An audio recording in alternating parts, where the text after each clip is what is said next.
kita mulai dari paparan yang pertama dari Ibu Marina dan Bapak Indra Prahasta. Sebelumnya saya perkenalkan, Ibu Marina Novira Anggraini ini saat ini adalah atase perdagangan di Beijing. Sebelumnya beliau juga menjabat sebagai Deputy Director di ASEAN and Dialogue Partner for Asia and Pacific Region. Kemudian pendidikan beliau S1 di Universitas Mustopo dan beliau menyelesaikan master saat ini kepala ITPC Shanghai ya. Bapak Indra ini sebelumnya juga pernah menjadi kepala seksi jasa transportasi di Kementerian Perdagangan. Pendidikan beliau S1 di UGM dan S2 di Nanyang Technology University. Baik, selanjutnya kita langsung saja menyimak pemaparan materi dari Ibu Marina dan Bapak Indra. Silahkan kami berikan waktu 20 menit untuk menyampaikan materinya. Kepada Ibu Marina dan Pak Indra kami persilahkan.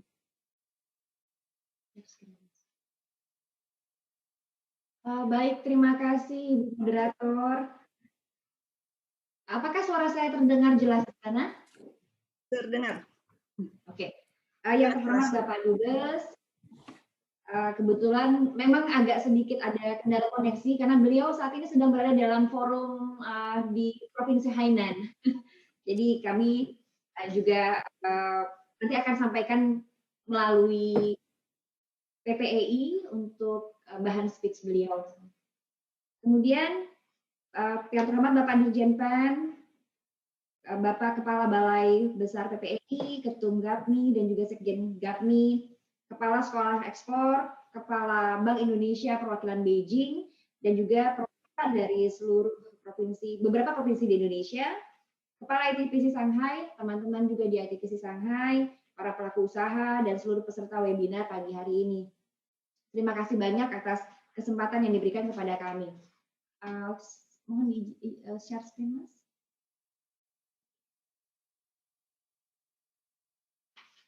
Oke, judulnya ini kami mengambil dari beberapa statement Bapak Dubes, Bapak Dirjen, dan juga Bapak Menteri Perdagangan beberapa waktu lalu.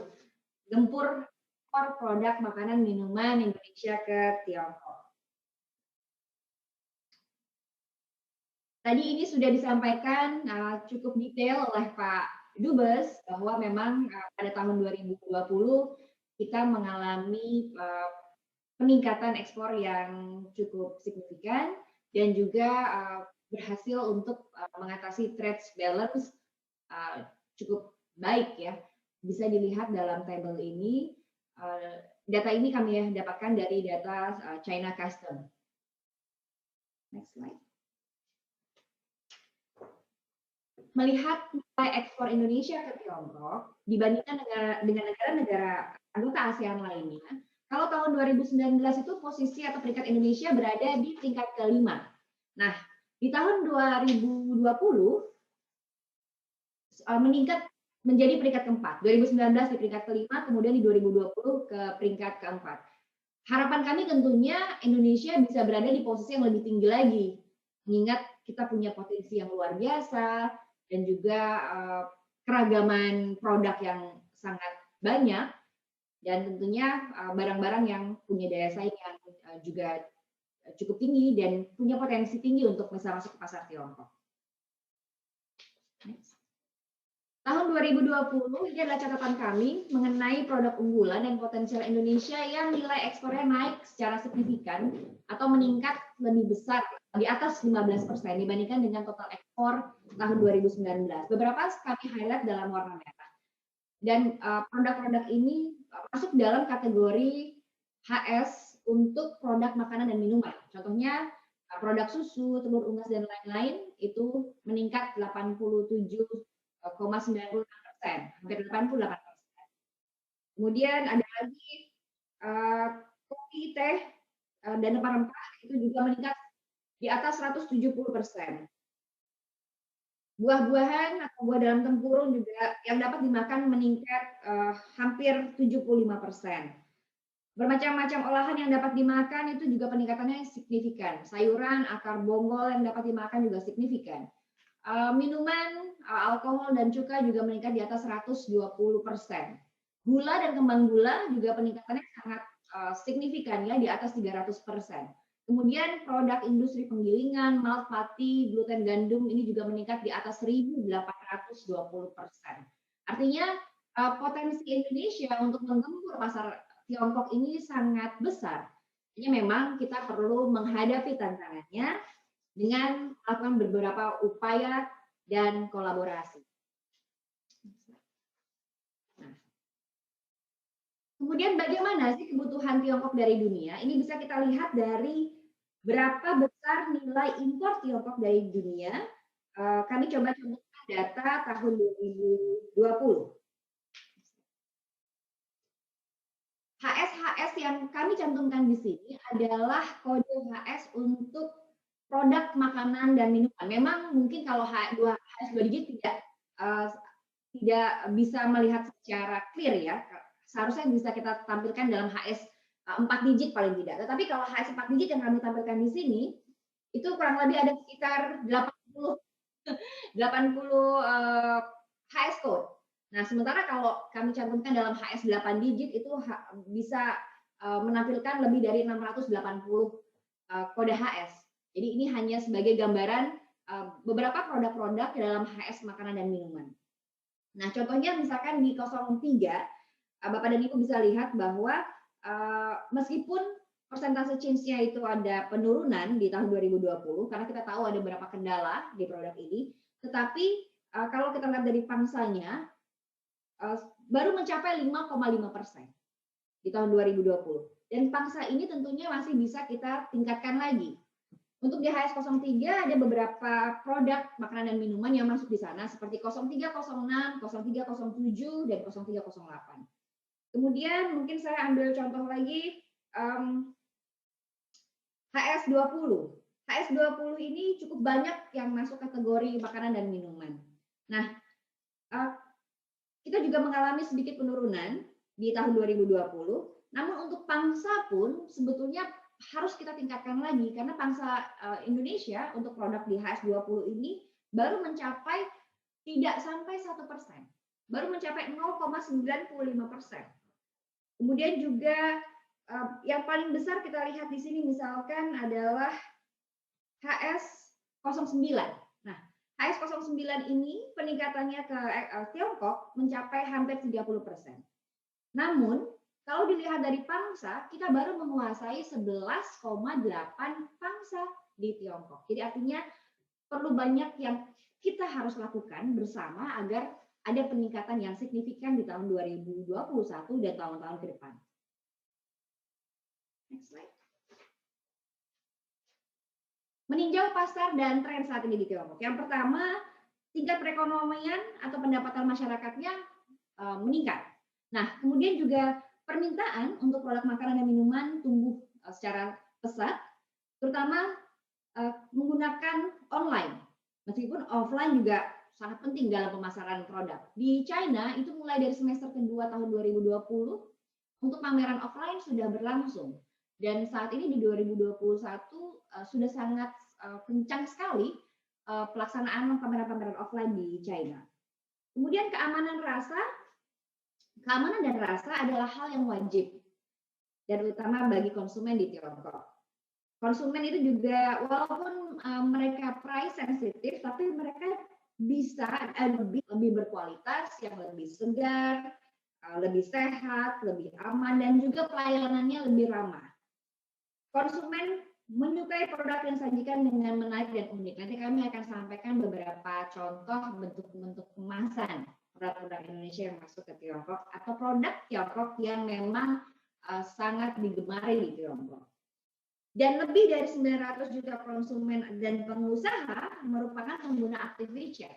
Jadi komunikasi menggunakan WeChat, WhatsApp ya.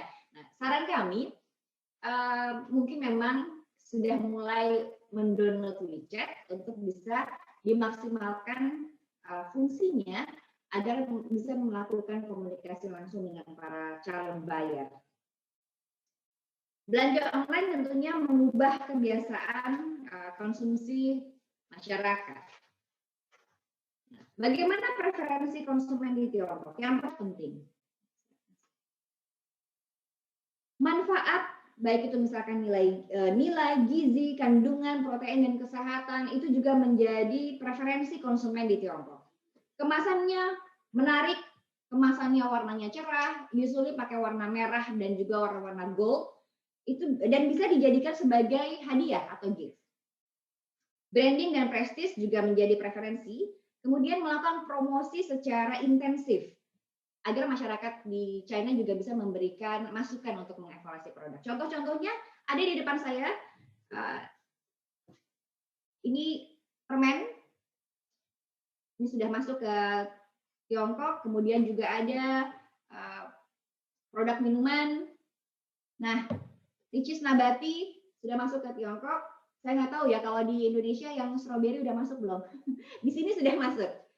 Tentunya Indomie, favorit juga di sini, Danisa, kemudian ada puding, kopi, dan kerupuk udang. Ini juga sudah masuk ke pasar Tiongkok. Nah, yang menarik adalah kemasan untuk kerupuk udang ini juga diberikan storytelling di sini. Jadi, Pak Patong menggunakan beberapa catatan ataupun informasi pariwisata sebagai bagian dari storytelling. Jadi pertama di sini dia ceritakan the story of kerupuk, ya. Kemudian di sebelah kanannya diceritakan mengenai tanah lot. Nah, beberapa produk-produk Pak Patong itu yang menggunakan kemasan dengan warna-warna berbeda, mengambil beberapa informasi pariwisata yang juga berbeda-beda. Ada yang Bali, ada yang Borobudur dan lain-lain. Jadi sekaligus menginformasikan dan mempromosikan pariwisata Indonesia. Bagaimana perilaku konsumen? Konsumen di Tiongkok itu cenderung mudah dipengaruhi oleh reference group. Nah, kemudian mudah ragu untuk membeli produk baru. Kemudian menghargai hubungan persahabatan atau kekerabatan. Nah, produk-produk baru ini tentunya perlu dipromosikan baik dalam bentuk offline maupun online. Lebih loyal ketika persahabatan atau kekerabatan sudah terbentuk dan cenderung sangat teliti, kemudian cenderung menginginkan sesuatu dengan lebih mudah, lebih hemat, dan juga tentunya lebih cepat. Oke. Beberapa hal yang perlu dilakukan untuk membuat aksi gempur ekspor produk makanan minuman ke Tiongkok ini menjadi nyata. Yang pertama, melengkapi pendaftaran importir dan eksportir. Di sini kami cantumkan alamat China Custom yang bisa dicek langsung oleh Bapak dan Ibu. Kemudian juga kami sarankan untuk selalu melakukan pengecekan terhadap calon buyer atau calon importir. Di sini juga kami cantumkan linknya untuk bisa digunakan ke depan oleh Bapak dan Ibu. Dan melakukan pendaftaran merek dagang. Harus mengajukan aplikasi merek dagang ke National Intellectual Property Administration, bisa menggunakan agen yang di China apabila Bapak dan Ibu tidak tinggal di agen yang di China apabila Bapak dan Ibu tidak tinggal di Tiongkok atau tidak memiliki tempat usaha di Tiongkok. Perhatikan company logo, perhatikan produk icon, packaging design, brand, dan juga perhatikan pengucapan, misalkan seperti ricis ini nggak dibacanya R ricis, tapi dibacanya licis, karena R itu dibaca L di sini. Terus kemudian huruf C dibaca menjadi G, huruf D juga dibaca menjadi T. Jadi pengucapan itu juga sangat penting untuk memperkenalkan produk Indonesia ke Tiongkok. Next. Nah, labeling produk juga sangat penting. Ini perlu didaftarkan labelnya dan juga perlu memperhatikan beberapa hal, rules seperti yang ada di dalam catatan ini. Nasional standarnya, seperti kalau kita punya nasional standar Indonesia, China juga punya nasional standar dan ditulis dalam bentuk GB. Nah, ini perlu disetujui oleh China's Inspections of Quarantine atau CIQ di bawah China Custom juga. Nah, kemudian untuk market entry-nya mau harus pilih yang mana yang lebih bisa digunakan atau lebih bisa sesuai dengan Bapak dan Ibu? Apakah menggunakan trading, ataukah menggunakan distributor tunggal atau sole distributor, ataukah partnership, ataukah on company atau OEM? Yang mana yang harus dipilih tentunya harus disesuaikan dengan kebutuhan dan visi dari Bapak dan Ibu sekalian. Kalau kami coba diskusi dengan beberapa perusahaan-perusahaan yang sudah well established di China, mereka lebih menyarankan untuk awal itu menggunakan partnership atau mungkin OEM untuk awal sekali, kemudian semakin berkembang baru mulai membangun own company, kemudian memperlebar sayap melalui sole distributor. Nah, pricing strategi juga perlu dipertimbangkan secara matang. Dan kami yakin nanti teman-teman di PPEI pastinya akan lebih banyak memberikan ilmu-ilmu yang jauh lebih spesifik dan lebih bisa diimplementasikan secara lebih mendalam dan detail oleh Bapak dan Ibu sekalian. Promotion, launching, exhibition, dan display. Jadi promosi di China juga sangat luar biasa. Misalkan untuk launching produk. Kalau kita gambaran kita launching produk itu hanya foto media saja misalkan. Ternyata di sini tidak. Launching produk itu dalam bentuk biasanya menggunakan semacam mengundang para calon retailer untuk datang ke sebuah acara, dan di acara itu ada semacam catwalk di mana masing-masing orang model membawa produk-produk yang terbarunya dan kemudian mereka berjalan di catwalk. Jadi pada saat launching produk mereka tidak hanya memperkenalkan produk tapi juga setelah itu mereka memberikan kesempatan bagi para retailer untuk membeli dengan harga diskon. Nah, tapi diskonnya hanya diberikan 1 hari itu saja. Selebihnya pakai harga normal. Jadi transaksi berjalan, promosi pun berjalan. Nah, kira-kira begitu kalau di China. Acaranya memang sangat luar biasa dan cukup besar. Kemudian export documents ini juga sangat penting. Artinya semua regulasi di dalam negeri tentunya juga harus selesai sebelum dilakukan eksportasi ke Tiongkok.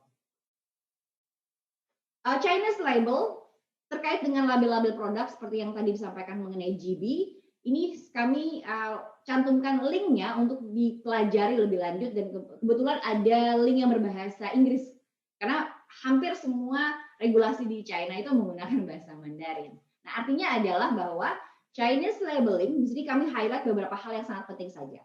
Bahwa Chinese labeling is a key to importing prepackaged food.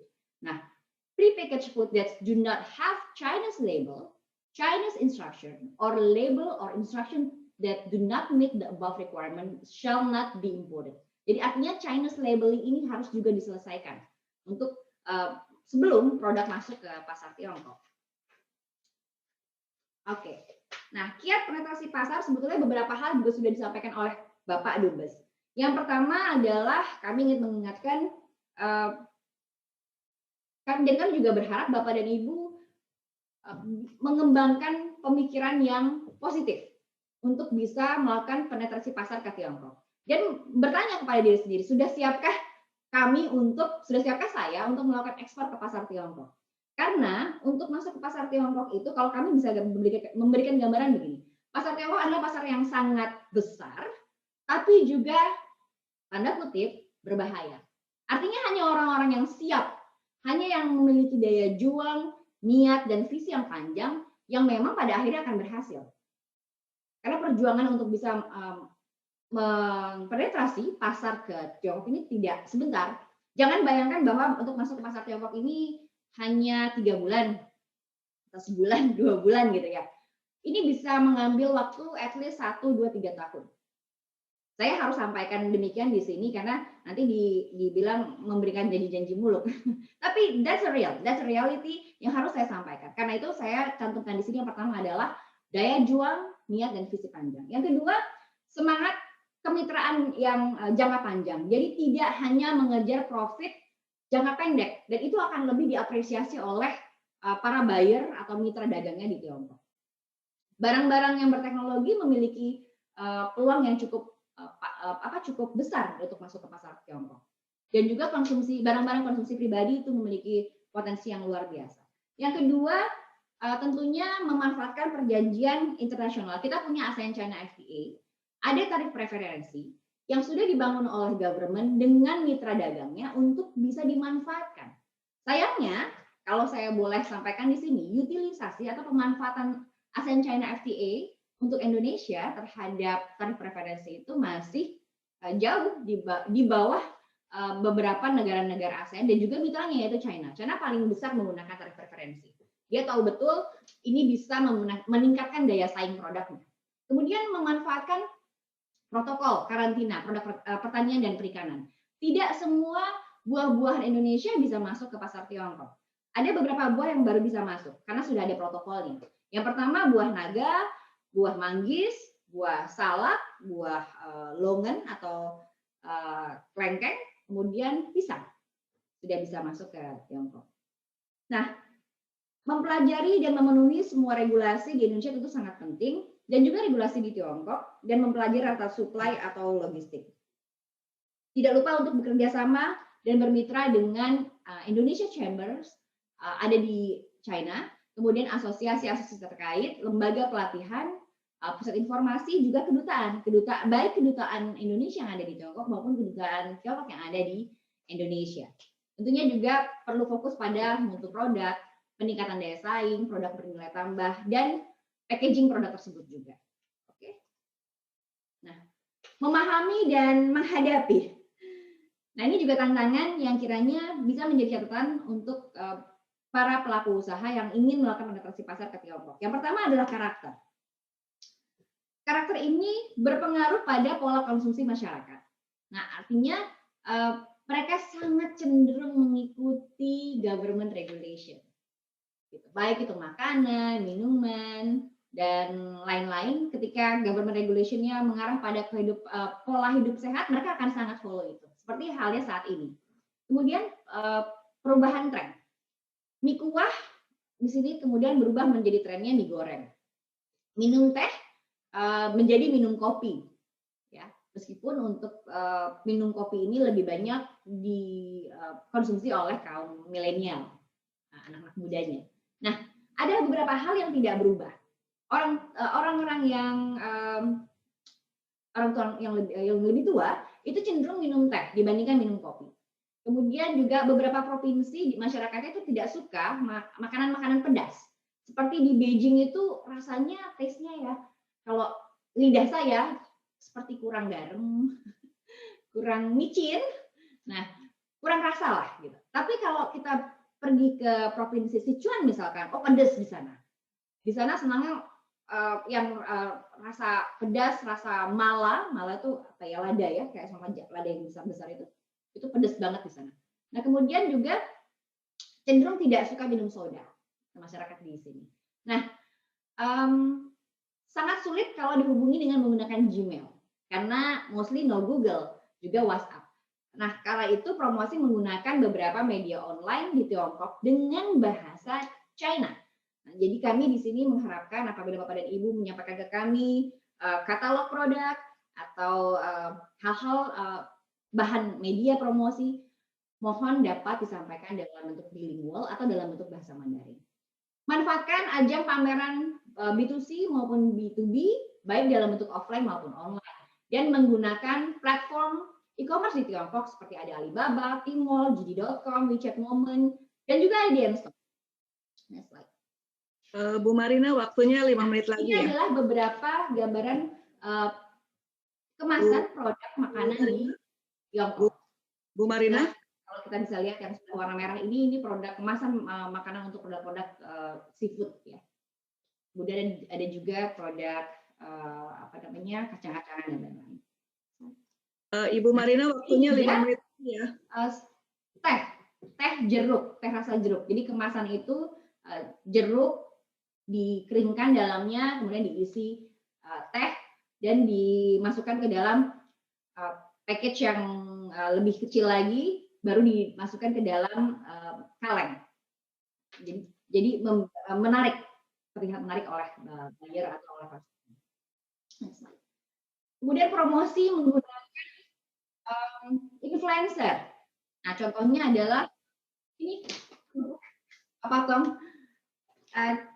Paling sering menggunakan influencer, tapi memang sangat signifikan. Artinya gini, untuk produk sudah masuk ke China, kami sarankan juga melakukan promosi melalui media-media influencer. Seperti kerupuk udang Papa Tom ini dalam waktu sekitar 6 menit kita mendapatkan 12 miliar. Artinya yang dikeluarkan untuk influencernya juga kalau menurut cerita mereka menghabiskan sekitar 60.000 sampai 100.000. Jadi sekitar 60.000, 120 jutaan sampai 200 jutaan. Namun apa yang mereka dapatkan juga sangat signifikan, sangat besar. Next. Sedikit mengenai IDN Store. Di ini kami sangat menyarankan Bapak dan Ibu, terutama pelaku usaha UMKM, bisa memanfaatkan promosi platform e-commerce yang sudah dibangun oleh teman-teman perwakilan perdagangan di Tiongkok, di Hong Kong, dan juga di Taiwan. Kenapa? Karena bisa lebih mudah, bisa lebih cepat, ada live streaming di situ, dan bisa terukur, dan ada fasilitas B2B maupun B2C. Seperti yang Pak Dubes bilang, ini sudah di-launch pada Januari 2021 oleh Bapak Menteri Perdagangan. Saat ini yang sudah bergabung ada lebih dari 2.600 UMKM, di mana 213 diantaranya sudah ada transaksi B2C maupun B2B. Bahasa yang digunakan bahasa Inggris, Mandarin, dan Indonesia. Kemudian sudah punya logistik partner seperti PT Pos, Janio, TGI, dan payment gateway yang digunakan ada UnionPay. UnionPay ini punya sekitar 900 juta pelanggannya. Kemudian ada PayPal, Visa, Alipay, dan juga WeChat Payment. Nah, di China ini lebih sering menggunakan Alipay, WeChat Pay, dan juga UnionPay.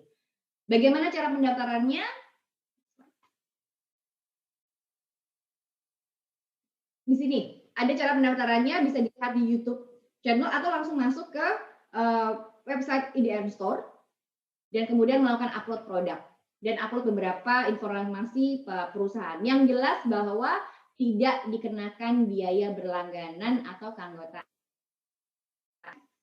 Bapak dan Ibu bisa memanfaatkan platform ini sebagai salah satu upaya untuk mendongkrak atau mendorong ekspor, melakukan penetrasi pasar ke Tiongkok. Bu Marina mendengar suara saya? Nah, untuk informasi lebih lanjut apabila diperlukan bisa menghubungi kontak yang tertera di layar, bagaimana yang kami cantumkan di sini. Oke, mengenai pameran, kami dan juga beberapa hal yang tentunya bisa ditambahkan oleh teman-teman dari ITPC Shanghai, kami serahkan waktu kepada Mas Indra untuk menambahkan. Mas Indra, jika ada yang masih harus ditambahkan informasi how to penetrate ke Tiongkok dan juga mengenai kesempatan untuk exhibition, mungkin boleh ya Ibu Moderator bisa diserahkan ke Mas Indra. Terima kasih. Silakan, waktunya maksimum 5 menit lagi ya, Pak Indra.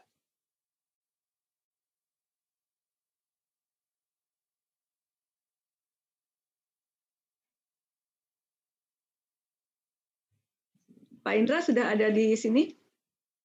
Baik, terima kasih. Ini baru saja saya unmute, baru di-unmute saya. Oh, saya akan, ya waktunya karena terbatas saja. Terima kasih atas kesempatannya. Saya Indra, Kepala ITPC Shanghai. Salam kenal untuk Bapak Ibu semuanya, Ibu Ririn juga, Bapak Kepala Balai PPI, juga Kepala Sekolah Ekspor, Tom Gatmi, semuanya. Waktu yang terbatas saya akan masuk saja karena ini juga bagian dari pekerjaan Kementerian Perdagangan yang ada di Tiongkok melalui kami perwakilan perdagangan, ada Bu Marina, ada Tiongkok, dan juga kami di ITPC Shanghai. Tugasnya salah satunya adalah membantu fasilitasi Bapak Ibu semuanya untuk bisa memamerkan lah setidaknya barang-barang yang dimiliki, mempromosikan dan juga membantu penjualan Bapak Ibu semuanya untuk pasar Tiongkok. Jadi di ITPC Shanghai, selain kami menyediakan juga bantuan-bantuan tentang market intelligence, tentang business intelligence dan segala macam, kami juga fasilitasi jika Bapak Ibu semuanya ikut melakukan promosi, gitu. Jadi kalau ini saya coba akan mungkin saya nggak bisa share screen di sini. Mungkin yang tadi saja lanjutannya yang lanjutan dari slide tadi, itu adalah kami itu menawarkan beberapa membantu pameran-pameran offline melalui jadi banyak sekali ya pameran-pameran yang ada di Tiongkok ini yang levelnya dari tingkat kota, kabupaten sampai provinsi dan juga tingkat nasional. Bahkan pameran-pameran internasional yang organizer internasional itu juga melakukan pameran-pameran di Tiongkok. Salah satunya kami saat ini mengikuti Anu Food yang ada di Shenzhen. Itu kami juga berpartisipasi dan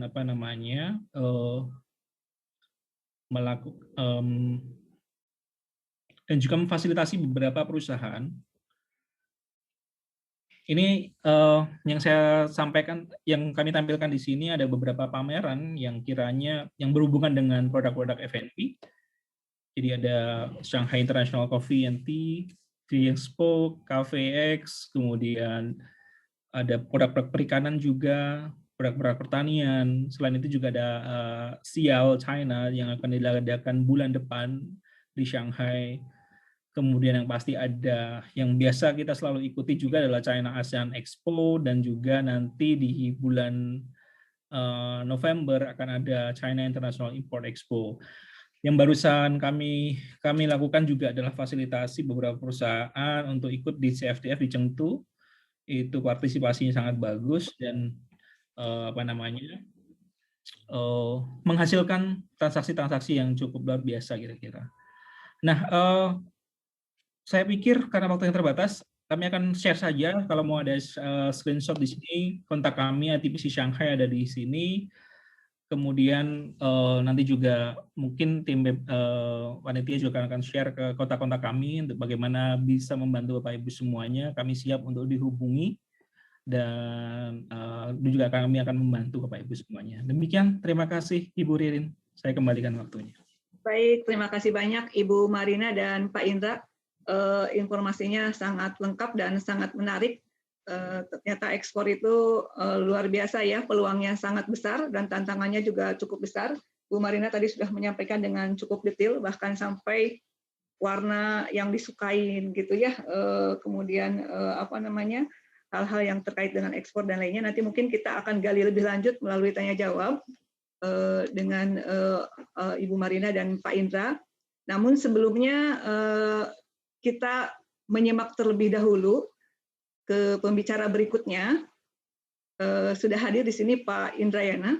Beliau saat ini Sekretaris Jenderal GAPMI dan beliau saat ini juga adalah GM Corporate Communication PT Indofood Sukses Makmur.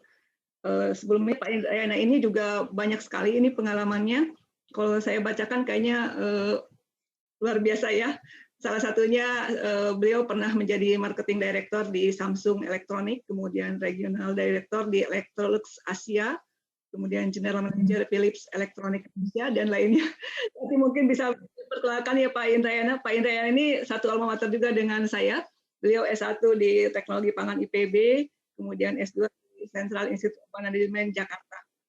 Tanpa memperpanjang waktu, saya silakan Pak Indrayana untuk memaparkan materinya. Terima kasih, Rinrin. Mohon izin untuk share ini ya, materi ya. Ya, silakan Pak.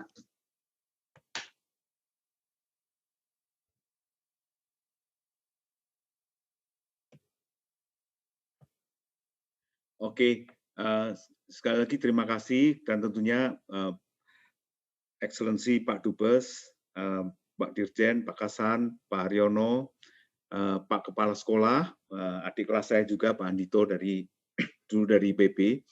Izinkan kami mewakili GAPMI untuk melengkapi sharing yang disampaikan oleh Marina dan Indra dari atas perdagangan di Beijing dan Shanghai. Untuk itu kita akan mulai mudah-mudahan nanti bisa, saya akan cepat aja sehingga nanti waktunya bisa kita eksplor lebih lanjut untuk komunikasi dan diskusi dengan para peserta Bapak Ibu sekalian. Nah, di sini mengenai opportunity setelah banyak disampaikan ya untuk di China dan tentunya prosedur juga how to enter China market telah disampaikan lengkap sekali oleh Marina dan Indra. Untuk itu saya akan run through. Jadi kira-kira lebih ke arah insight-nya ya, tadi untuk melengkapi yang disampaikan Marina ya, bahwa kalau di China kan memang perekonomiannya itu perubahannya cepat sekali ya, dan sekarang ini banyak millennial parents ya dan anak-anak yang nggak pernah hidup susah, tapi hidupnya udah modern ya, udah enak gitu ya. Jadi mereka merupakan pendorong untuk market terutama food industry di China. Tadi disampaikan juga bahwa nutrition and health merupakan hal yang sangat penting ya, di samping safety ya, keamanan. Untuk itu makanan-makanan berbasis susu, protein, biji-bijian, probiotik, functional foods, healthy snacking itu menjadi tren juga di sana. Termasuk yang fusi ya, makanan-makanan gabungan tadi yang disampaikan, teh sama jeruk atau apa ya, yang mungkin sangat menarik untuk dieksplor oleh artisan di Indonesia untuk dapat masuk ke China. Kemudian pandemik juga sama, younger generation jadi home chef ya, mereka banyak yang memasak sendiri, jadi itu juga peluang untuk bumbu-bumbu dari Indonesia. Sahabat saya Idmi Wardi dari Padang juga ikut ya, mungkin nanti bisa dengan diaspora Indonesia mulai memasukkan bumbu-bumbu. Kemudian di sini kita lihat peluang juga bahwa selama COVID, Pak Dubes menyampaikan makanan-makanan kesehatan ya, atau yang dipersif untuk meningkatkan kesehatan, juga nanti kita bisa eksplor apakah itu temulawak atau jahe atau sarang burung walet ya. Dan Pak Andito juga menyampaikan bahwa the next 2-3 years ramalan beliau China akan menjadi market yang utama untuk makanan minuman Indonesia. Di mana tadi kalau disampaikan oleh Marina itu keseluruhan market adalah kita di ASEAN nomor 4. Tapi kalau food sebetulnya kita memang juga, saya mendapat data yang mungkin sudah nggak update ya, mungkin juga udah naik rankingnya. Indonesia juga di nomor 4, yaitu setelah Uni Eropa, Amerika dan New Zealand, kemudian Indonesia. Dan itu untuk food ya. Mudah-mudahan kita juga akan makin meningkat terus peringkatnya. Nah, kembali karena pandemi, tentunya orang-orang dari China nggak jalan-jalan, namun karena sudah advance dengan online ya, sehingga mereka buy online, membeli secara online. Kemudian imported goods itu juga menjadi imported foods menjadi popular kategoris.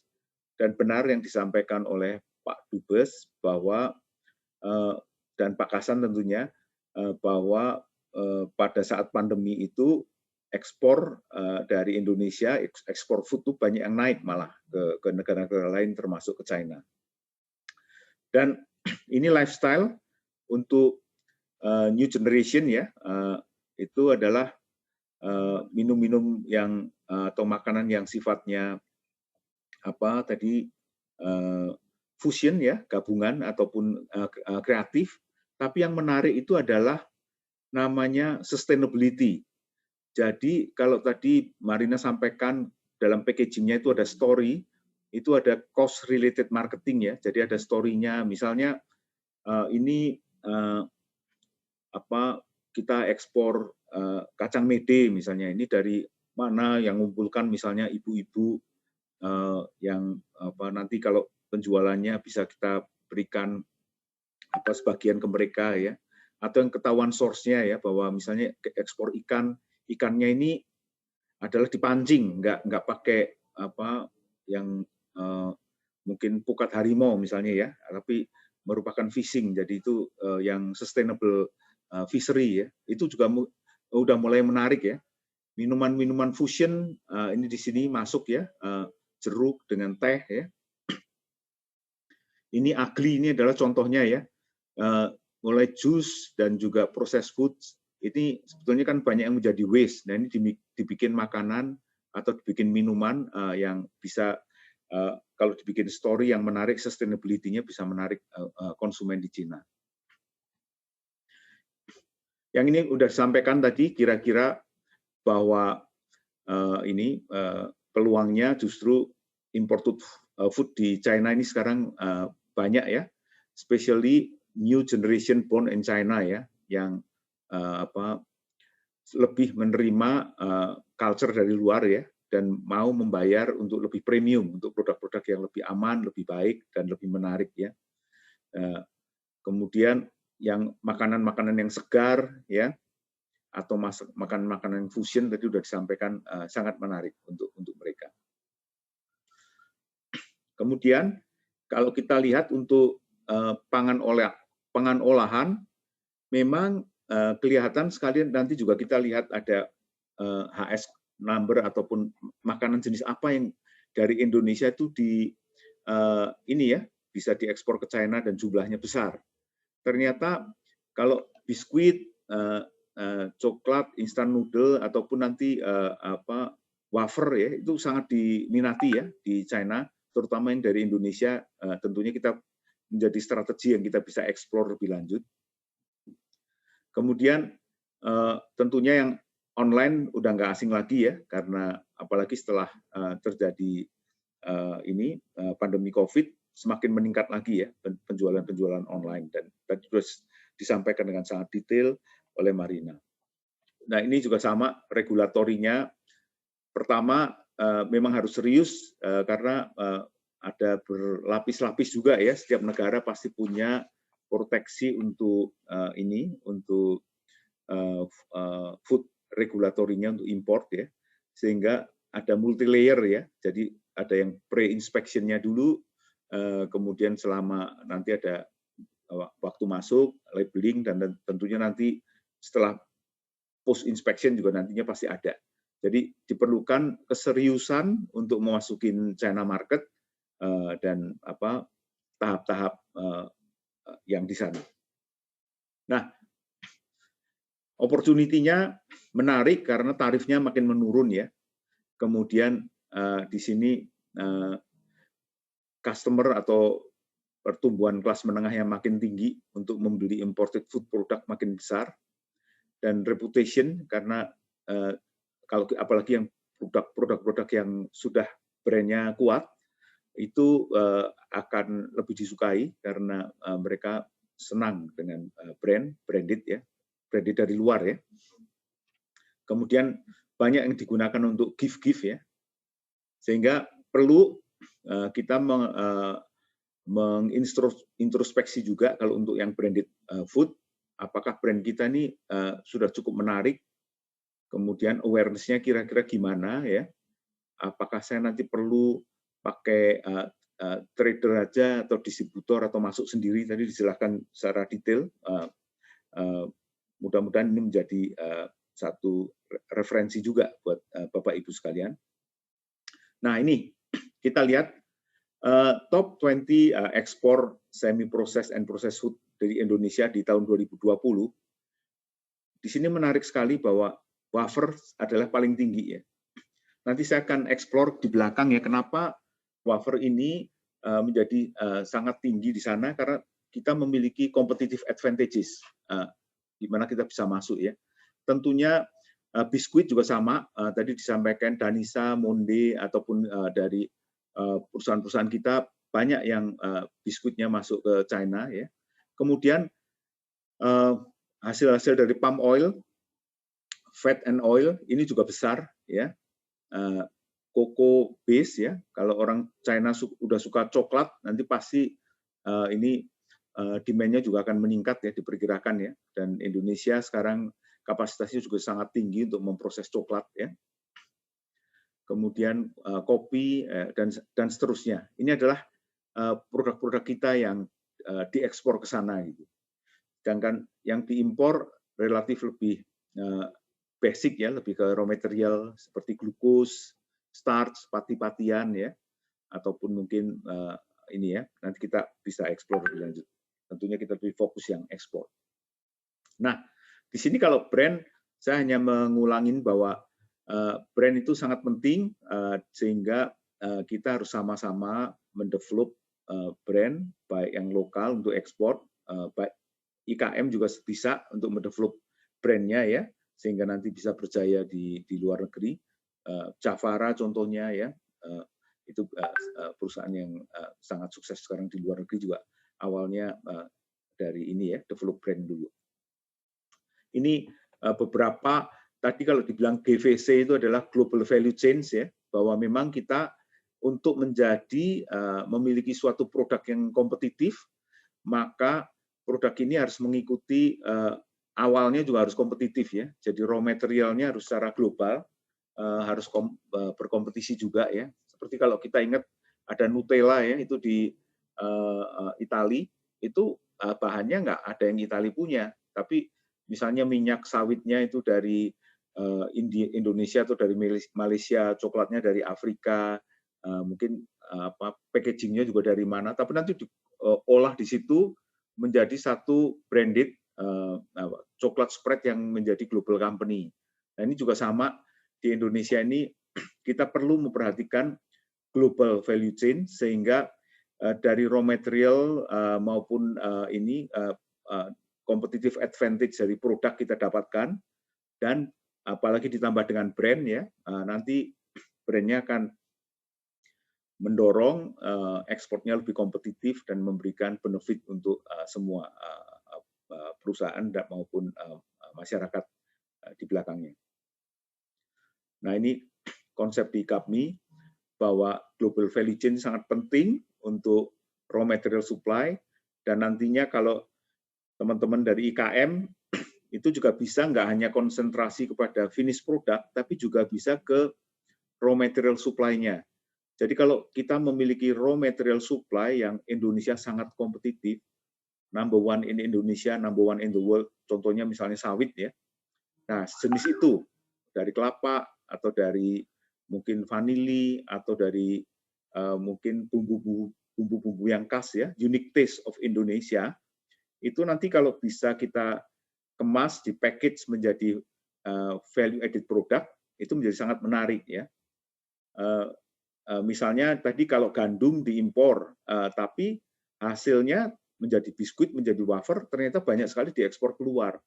Dan tadi disampaikan oleh Marina juga, ada feeds ya, ada makanan ternak. Nah itu makanan ternak itu dari kulit gandum ya, jadi apa brand Polar dan brand itu juga banyak diekspor tuh akhirnya semua yang diekspor lebih value added daripada yang diimpor.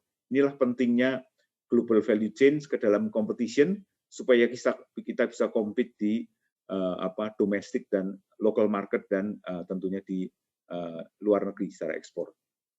Nah, ini run through ke potensi Indonesia. Jadi kita harus mencari palm oil inspiration ya. Apa hal-hal yang bisa menjadi number one in Indonesia, number one in the world, dimiliki di Indonesia. Dan nanti kalau bisa dijadikan finish product, misalnya minyak goreng, butter, ataupun margarin, itu bisa di ekspor. Misalnya ini di sini saya ambil bimoli dan palmia ya. Contohnya misalnya ini semangkok mie ini kelihatannya yang kalau dibilang memang mie-nya mayoritas dari gandum, tapi kalau dihitung value-nya ada tapioka ya, ada bumbu-bumbu, ada chili, dan ini semua digoreng ya. Digoreng itu mengandung minyak sawit ya, bumbunya sawit, kecap, sambal, packaging, palm oil ya, tenaga kerja. Nah itu kalau dihitung 80% itu sebenarnya local value. Nah kalau udah dikasih branded, sedap atau Indomie, nah itu memberikan satu benefit semua. Jadi para ini ya pengusaha bawang merah goreng, IKM ya, petani sayur ya, ini bisa ikut support ya dari tapioka ya, dari ini tanaman ketela. Pak, ini juga sama. Menit yes. lagi ya? Berapa menit? 3 menit lagi. Oke, ini cepat. Ini juga sama.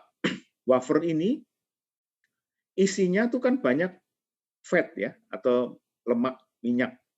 Dan itu dari kelapa sawit, which is Indonesia is number one in the world. Gulanya itu juga, gula kan kita pakai gula rafinasi ya. Gandum juga paling murah di dunia itu di Indonesia. Untuk udah jadi gandum, tepung terigu ya, terigunya. Nah ini kalau dimerkin tadi Nabati dan atau Tango ataupun apa nih Kenji itu bisa sangat kompetitif ngikutin GVC tadi, Global Value Chain. Ya. Dan ini salah satu anggota kami, Garuda Food, membuat satu format yang sangat baik, yaitu Best Brand, Best Value, and Best Network. Itu adalah satu open platform yang bisa mendukung sukses kita bersama. Ini beberapa contoh yang kita bisa leverage ke depannya ya, yang kita bisa apa yang bagus dari Indonesia. Ada sarang burung, cinnamon, kurkumin ya, temulawak ya, ataupun ini tadi moringa, buah manggis dan sebagainya. Ini taste ya, kita bisa ekspor rasa kecap. Nanti sebetulnya di belakangnya rempah-rempah. Itu kalau udah orang makan kecap manis sudah ketagihan pasti harusnya. Jadi nanti otomatis membawa ini. Dan yang penting di sini global market very important sebelum ke luar ya. Local brand itu perlu diperkuat ya. Bangga buatan Indonesia, ada support dari pemerintah untuk IKM supaya menjadi 10 juta dan digital semua. Ya. Dan ini dari sangat menarik dari Pak Yusuf Hadi bahwa kita journey-nya itu bisa mau masuk seperti apa, sebagai ekspor atau sebagai OEM atau sebagai local company atau global company ya. Nanti ini kita bisa explore dalam diskusi. Demikian, Rindin, mudah-mudahan pas 3 menit dan kita bisa melengkapi presentasi dari narasumber yang pertama. Terima kasih. Baik, terima kasih Mas Indrayana. Luar biasa ini paparannya, nampaknya waktunya memang tidak cukup ya untuk menggali lebih dalam. Mudah-mudahan kita ada waktu sekitar 20 sampai 25 menit untuk tanya jawab. Sebelum saya membacakan yang di chat, saya memberi kesempatan untuk raise hand 2 penanya. Nanti mohon pada panitia yang raise hand dibuka open mic.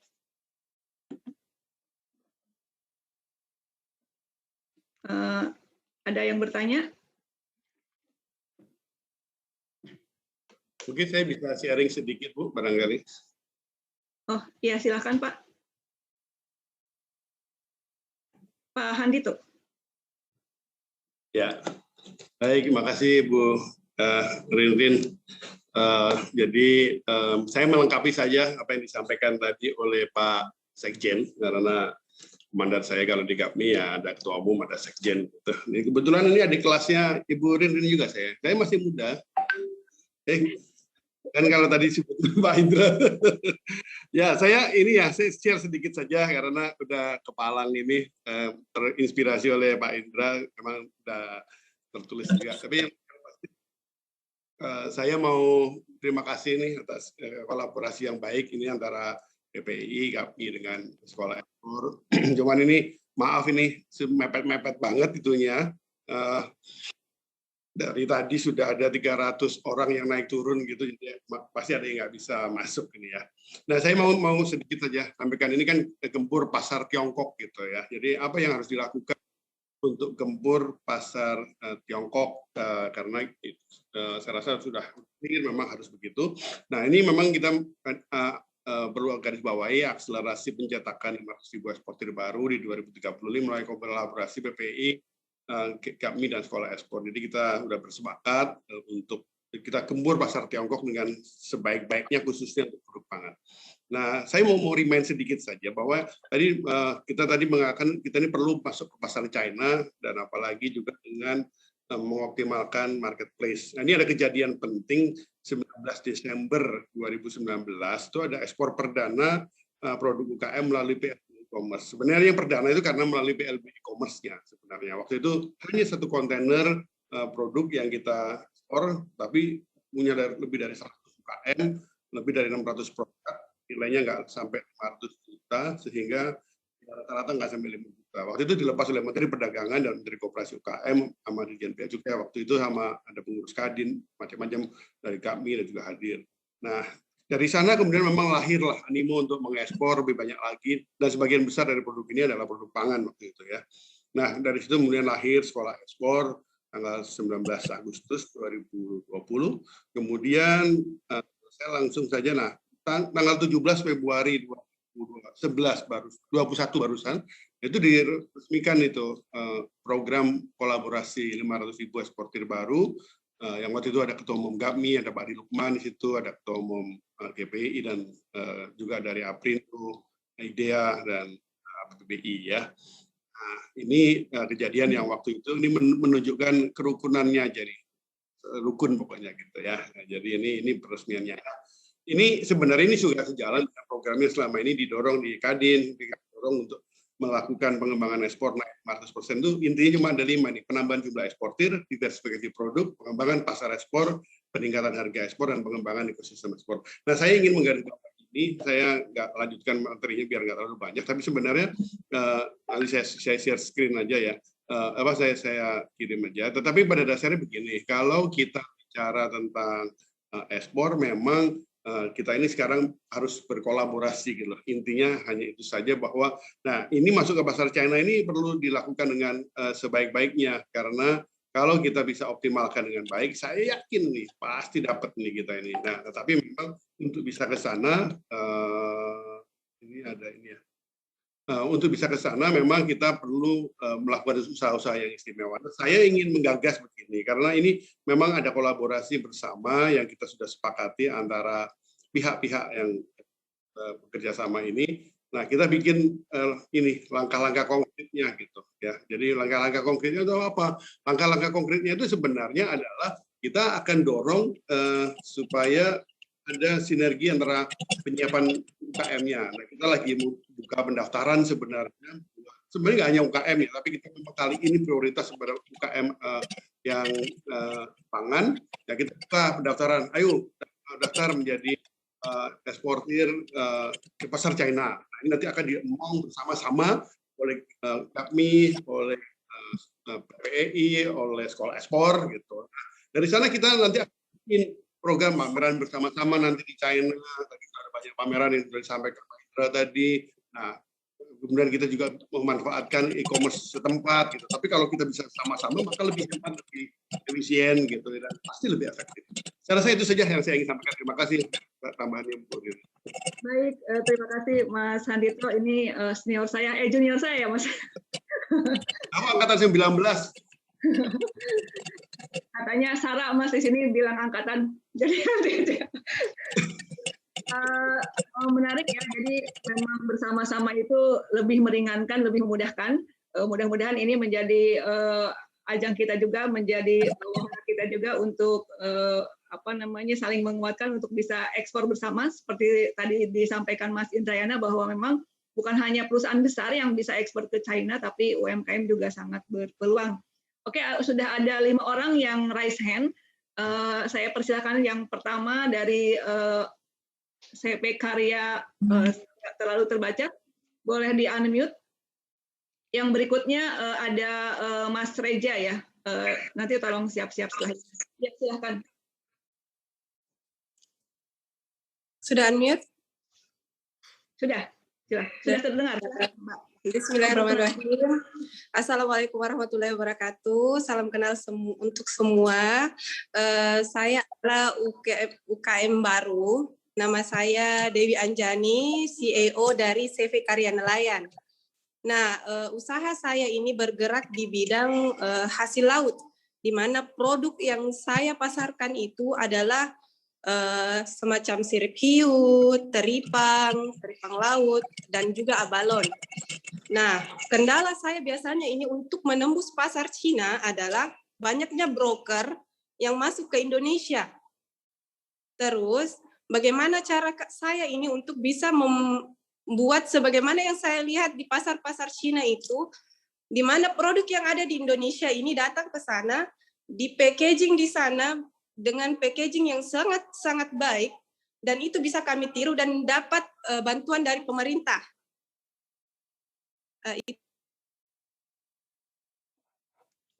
Di unmute ya, Mbak Dewi. Minta tolong Pak Nitya, Mbak Dewi suaranya.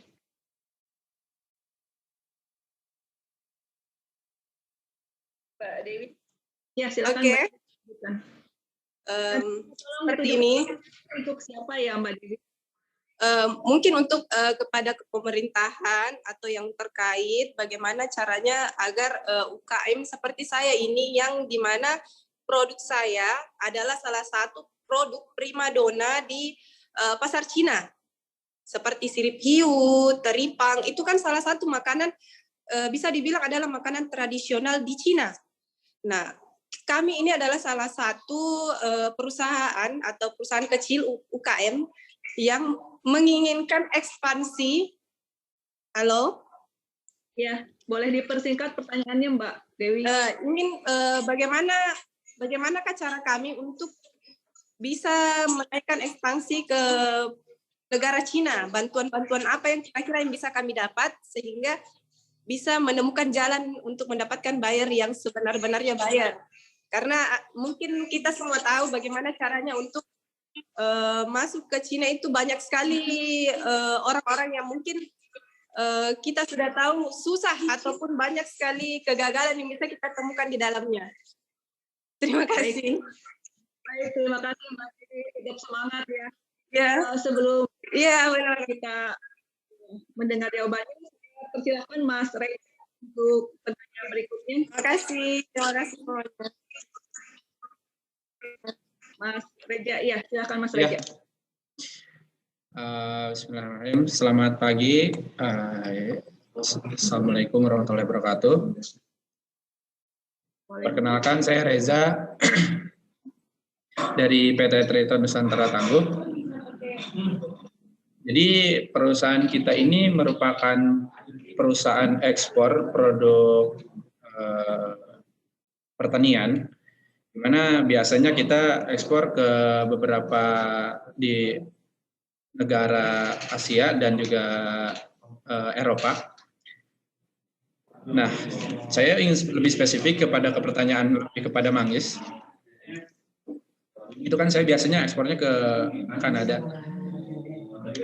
Nah, dari 3 bulan sebelumnya itu ada buyer kita dari Cina itu minta Manggis. Nah, cuman mereka ini meminta kita harus terdaftar sebagai packing house. Kita packing house kita harus terdaftar di Cina. Nah, mungkin pertanyaan pertama kepada Bu Marina dan juga mungkin Pak Indra. Ini kan masuknya itu sebagai ekspansi pasar gitu kan. Nah, ini packing house ini saya harus mendaftar kemana? Apakah ada website atau yang harus kita pelajari, yang harus kita siapkan? Itu kita harus kemana gitu? Nah, untuk selanjutnya pertanyaan kedua, ini kan tadi disampaikan Bu Marina bahwa ketika mau masuk pasar Cina itu dalam segi bahasa dan juga aplikasi menggunakan di mana masyarakat Cina menggunakan aplikasi tersebut gitu, kayak seperti WeChat. Nah, WeChat ini kan emang perlu di-invite, maksudnya ada undangan gitu, ada rekomendasi dari pengguna WeChat sebelumnya. Nah, apakah nanti bisa dibantu sama ITPC ataupun atas perdagangan di sana untuk memberikan rekomendasi kita untuk menggunakan WeChat? Kayak gitu sih, mungkin pertanyaan kedua. Oke, terima kasih Mas Reja. Baik, sebelum ke penanya berikutnya, saya mohon kesediaan